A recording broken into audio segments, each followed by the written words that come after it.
Čaute ľudia mojho nového videa z Brawl Stars a dneska to bude push na prestíž na Bibi. Ospravedlňujem, že som 2 dní nevydal video, ale nevidel som, čo som mal točiť a mal som veľa toho. Poďakovať, že moje video Sirius mi pridalo asi 4 odberateľov a niekoľko zliadnutí. Ja viem, že to je proste easter egg, ale je to strašne dobré. Inak som sa trošku dosť pamätala, takže 150 zliadnutí je podľa mňa pre mňa to je mega dosť, takže 150 zliadnutí. Dostal som jeden hejt, ale to mi úplne uríde, že som dostal jeden hejt, to dostávajú ľudia každý deň, hej.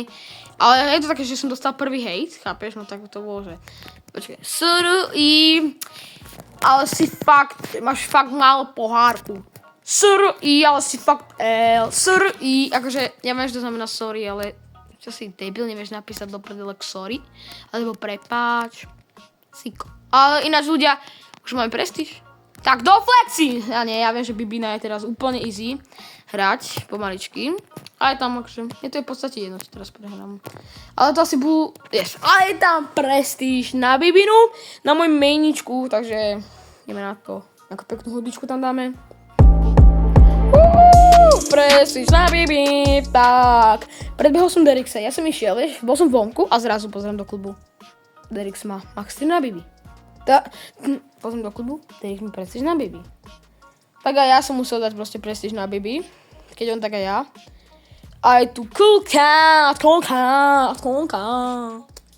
Asi si to nadstavím, akože neverám, že to bude mať zase pol hodinu.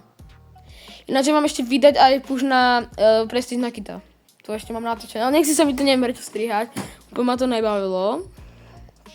Krásna animácia, I'm a cool cat. Tak, nádherný. Už 7 max tier, takže už sa mi doplnili všetky, lebo ja som max na mine, takže teraz pôjdem na minu, 8 bude, kámo, ty kokos, total, prestíž 7, mám najviac, akože z celého klubu, čo je docela málo. Dneska som u Barbera, on ma tak znusil ten Barber. Dobre, keď sa vám toto video páčilo, tak zanechajte like, odezvonček, pokujem ste blbčekovia. A u ďalšieho videa sa vidíme možno až zajtra. Takže čau!